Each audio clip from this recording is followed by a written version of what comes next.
Fala, jovem investidor, seja bem-vindo ao meu canal. Hoje vamos estar comentando aqui como investir no óbvio. Então, todos os meses, no início do mês, eu faço uma atualização aqui do método de investimento e como investir simplesmente no óbvio, nada de surpresa. Então, antes de comentar sobre tudo isso, gostaria de convidar você a se inscrever no meu canal. O canal cresce dia por dia e já somos mais de 1000 inscritos. No canal vamos comentar sobre resultados trimestrais das principais empresas listadas na bolsa, acompanhar também notícias do mercado financeiro e também o crescimento da carteira do canal rumo à liberdade financeira no médio e longo prazo, ou seja, entre 10 a 15 anos. Então, sem enrolação, vamos para o vídeo. Então, vamos entender aqui um pouco de como investir no óbvio e o que você precisa aprender para investir e começar a investir. Então, o primeiro fato, ter uma reserva de emergência é crucial para você começar a investir. Então, você tem uma reserva de emergência que supra ali as necessidades de pelo menos, no mínimo, 6 meses. Então, 6 meses ali das suas despesas básicas. É claro que você vai adaptar isso para a sua realidade atual. Então, um exemplo hipotético, se suas despesas básicas é um total de R$ 1.000, então você deve ter no mínimo R$ 6.000 investidos aí disponíveis em uma reserva de emergência, para caso aconteça algum imprevisto, como quebra de algum automóvel, algum problema de saúde ou até uma demissão, você tem aqui um conforto de você suprir essas necessidades básicas com essa reserva de emergência e não vender seus ativos. E outro ponto interessante, sua reserva de emergência ela deve ter liquidez diária. Então, bons ativos aqui para você colocar sua reserva de emergência é no certificado de depósito bancário, CDB, ou recibo de depósito bancário, RDB. Ambos eles vão pagar em meio, provavelmente por volta de 100% do CDI, e deve ter liquidez diária e, além disso, garantia do FGC, Fundo Garantidor de Crédito. Então, essas são as características que tanto o CDB deve ter, quanto o RDB deve conter. Liquidez diária, 100% de CDI e uma garantia do FGC. E se tiver garantia do FGC em Nubank, Banco Inter, qualquer outra plataforma, qualquer outra instituição financeira ou bancões, você está fazendo um ótimo negócio. Outro ponto interessante é realizar ali no Tesouro Selic. Então, se você utilizar ali o Tesouro Selic também para colocar sua reserva de emergência, é uma boa estratégia. Outro ponto interessante, poupança também de bancões. Job, poupança não rende nada. Reserva de emergência não é para você rentabilizar, é para você utilizar como emergência. Então, você pode colocar 50% na poupança de um bancão e os outros 50% desse valor em um CDB ou RDB ou no Tesouro Selic de liquidez diária. Feito isso, você vai ter ali sua reserva de emergência guardada e preparada ali para suprir essas necessidades caso ela venha. E o ideal mesmo é que você tenha uma reserva de emergência de 12 meses. Após você ter a sua reserva de emergência, partimos então para entender qual é o seu perfil de investidor. Então existem 3 perfis, que é o conservador, moderado e agressivo. Onde o perfil conservador ele vai se expor praticamente aqui apenas à renda fixa. Vai ver seu patrimônio crescer ao longo do tempo, sem um risco aqui de perder nominalmente seu dinheiro. É claro que em rentabilidade real, você pode acabar perdendo aqui para a inflação no longo prazo. Então, a inflação ela pode correr dependendo do ativo de renda fixa que você irá investir. Então, se você tem um perfil mais moderado, você vai ali fazer um portfólio onde vai ter renda fixa e também exposição à renda variável. E se você for um perfil mais agressivo, você vai ter ali 100% investido em renda variável, ou você vai ter um portfólio mais exposto à renda fixa minimamente, porém uma exposição ali interessante à renda variável. Lembrando que isso aqui é um pouco subjetivo, porque primeiro, o ponto é que eu me considero bastante conservador, muito conservador, e estou exposto 100% aqui à renda variável. Então realmente é um pouco subjetivo. E aí eu vou dar um exemplo aqui de carteiras desses perfis. O perfil conservador vai estar exposto majoritariamente à renda fixa, o perfil moderado a uma renda fixa e também alguns fundos imobiliários, ações, fundos de multimercado e fundos no exterior. Outro ponto interessante, perfil arrojado vai estar atrelado ali basicamente exposto majoritariamente à renda variável, ou seja, fundos de ações, fundos multimercado, e aí vai ter um pouco ali também de renda fixa, 20%, 10% de crédito privado e etc. Então, esses são os perfis ali atrelados anteriormente. Porém, como eu me considero muito conservador, aí você vai perceber que eu estou 100% aqui exposto à renda variável. Então, Job, como você é conservador e você está 100% aqui investido a apenas ações de empresas, porque as empresas que eu invisto são empresas que são óbvias, ou seja, são empresas que possuem lucros recorrentes e, além disso, crescentes nos últimos 10 anos, ou seja, nos últimos 10 anos essa empresa teve lucros e, além desses lucros serem recorrentes, são crescentes. Além disso, elas pagam bons dividendos. Então, estamos falando aqui de uma empresa que vem pagando no mínimo 10 anos ali de dividendos. Então são dividendos recorrentes, não são empresas que vêm pagando aqui nos últimos 3 anos ou 4 anos, porque nos últimos 3 a 4 anos seus balanços ficaram bons. Não, são empresas que têm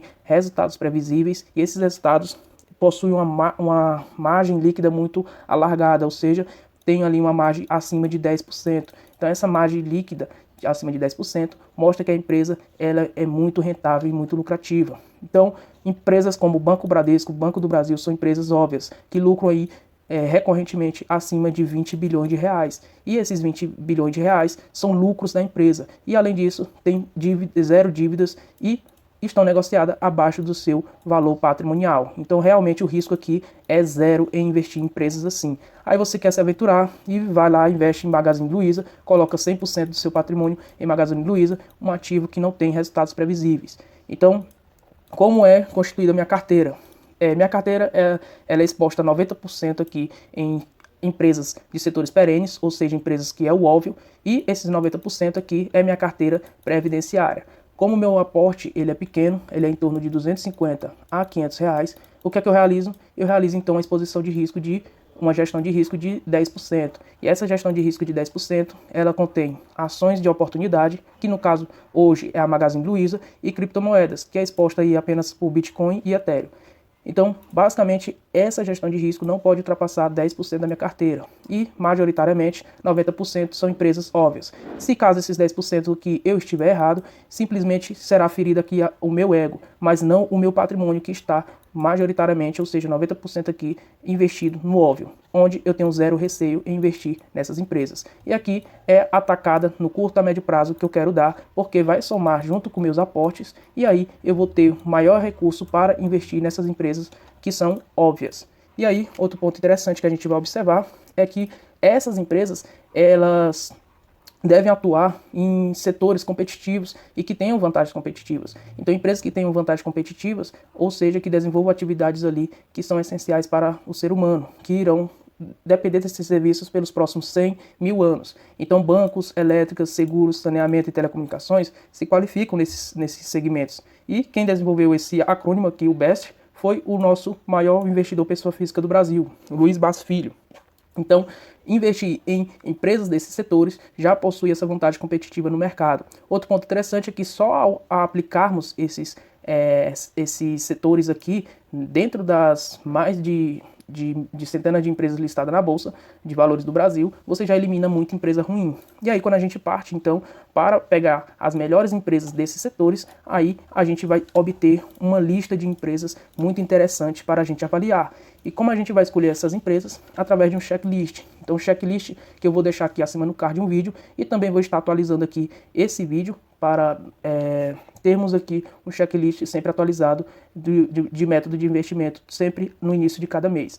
Então, nesse checklist você vai ter lucros recorrentes nos últimos 10 anos, pagamento de dividendos recorrentes nos últimos 10 anos, e aqui um ponto interessante, uma observação, é que não se trata aqui apenas porque a empresa paga dividendos, mas porque empresas que têm característica de pagar dividendos recorrentemente nos últimos 10 anos, ou seja, não é 3, 2 anos, são empresas saudáveis financeiramente, ou seja, possuem dívidas equilibradas, possuem margens alargadas e possuem altos lucros. E aí consegue tanto tirar dinheiro para investir e aumentar o crescimento da empresa, quanto remunerar seus sócios, ou seja, seus acionistas. Então, lucros recorrentes e crescentes, pagamento de dividendo, dívidas equilibradas, setores competitivos, ou seja, está no setor ali perene, que é um segmento aqui essencial para a humanidade. Além disso, empresas que estejam muito baratas, ou seja, empresas que estejam atrativas em relação ao preço da ação. Não adianta você pegar uma empresa excelente, como por exemplo a VEG, é uma empresa magnífica, porém ela está muito cara. Então não vale a pena você pagar muito caro por uma ação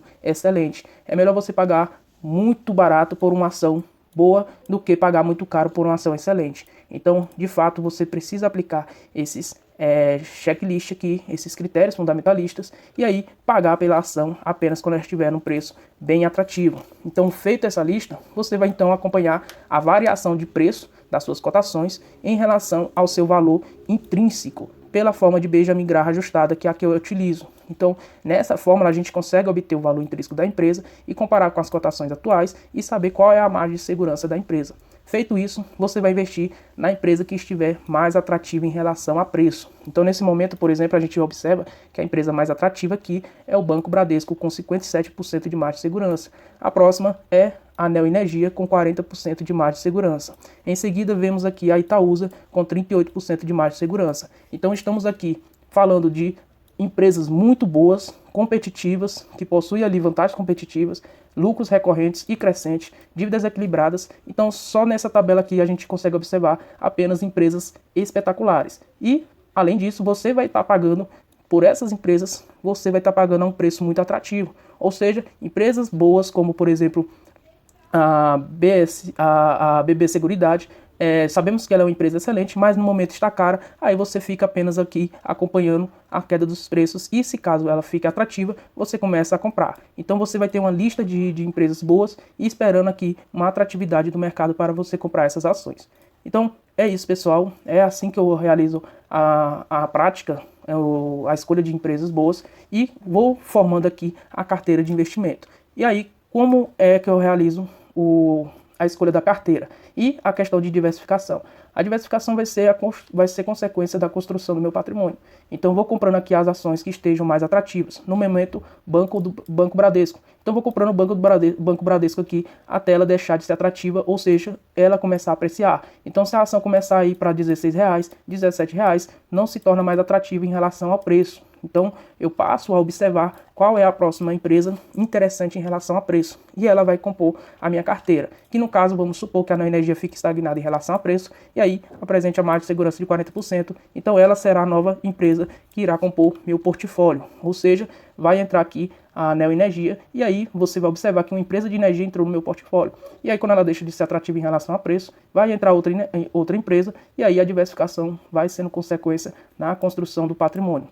Lembrando que essa é a forma de Luiz Bassi Filho investir, Warren Buffett, Philip Fisher, Charlie Munger, são pessoas que investem em empresas baratas e eles procuram essas empresas que têm vantagem competitiva e que estejam ali sendo massacradas pelo mercado injustamente e irracionalmente.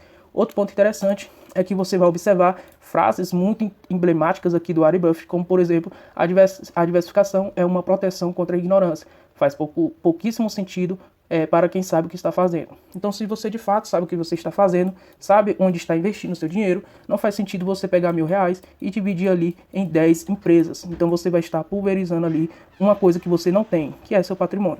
Outra frase aqui, que é parafraseando a frase anterior, diversificação só é necessária quando os investidores não entendem o que estão fazendo. Então era isso, pessoal. Espero que vocês tenham aprendido um pouco no vídeo. Deixe aqui seu comentário, se inscreva no canal e deixe aquele like. Até a próxima.